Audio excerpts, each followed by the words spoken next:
ഇത്രയും ഷൂവിൻ്റെ ഉള്ളിൽ ഇത്രയും വലുപ്പമുള്ള പാമ്പ് കിടക്കുന്നത് കാണുന്നുണ്ടോ നിങ്ങൾ? അത് ഉഗ്രവിഷമുള്ള മൂർഖൻ. നമ്മൾ വീട്ടിൽ അയച്ചു വെക്കുന്ന ഷൂകൾ അലക്ഷ്യമായി വെക്കുന്നത് കൊണ്ടാണ് ഇങ്ങനെ സംഭവിക്കുന്നത്. എത്ര സിമ്പിളായിട്ടാണ് ഷൂവിൻ്റെ അടിയിലേക്ക് പോയി കിടന്നത് അത്. അപ്പോൾ അത്രത്തോളം ശക്തി അതിനുണ്ടായിരിക്കില്ല.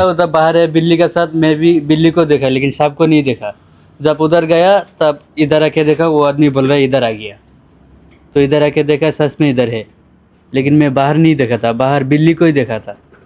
वो अब जाने के बाद मैं पीछे आ रहा था. രാത്രി 2 മണിക്കായിരുന്നു സംഭവം നടന്നത്. ചേളാരിയിലുള്ള റിലയൻസിന്റെ അതിഥി തൊഴിലാളികൾ താമസിക്കുന്ന കോട്ടേഴ്സിലായിരുന്നു സംഭവം നടന്നത്. ഞാൻ കളി കഴിഞ്ഞ് വീട്ടിലേക്ക് തിരിച്ചു പോയേനി. അതിൽ ഫസ്റ്റിൽ റോട്ടിൽ പൂച്ചനെ കണ്ട്.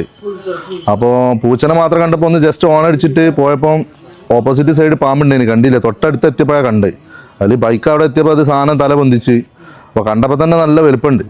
അപ്പോൾ ഞാൻ ഫസ്റ്റ് വിചാരിച്ച പെരുമ്പാമ്പുമാര് എന്തെങ്കിലുമൊക്കെ വന്നു. അപ്പോൾ കുറച്ച് മുന്നോട്ട് പോയിട്ട് അനിയനെ വിളിച്ച്, അങ്ങനെ അനിയന് അബിദിനോട് പറയാൻ വേണ്ടി പറഞ്ഞ് ഞാൻ തിരിച്ചു ഇങ്ങോട്ട് വന്നപ്പോത്തിന് ഇവിടെ റിലയൻസിൻ്റെ ഭായിമാർ താമസിക്കുന്ന ക്വാർട്ടേഴ്സിലേക്ക് സാധനം കയറി. പാമ്പിന്റെ വലുപ്പം കണ്ടു കഴിഞ്ഞാൽ ആരായാലും പറയും പെരുമ്പാമ്പാണ്. അത്രയ്ക്കും വലുപ്പമുണ്ട് ആള്. ഞാൻ വന്നപ്പോൾ നല്ല സുഖനിദ്രയിലായിരുന്നു ഷൂവിന്റെ അടിയിൽ. ഏതായാലും നല്ല അനുസരണമുള്ള മൂർഖൻ. ഞാൻ അതിനെ ഉപദ്രവിക്കാത്തത് കൊണ്ട് തന്നെ അത് എൻ്റെ സഞ്ചിയിൽ വേഗം കയറിയിട്ടുണ്ട്.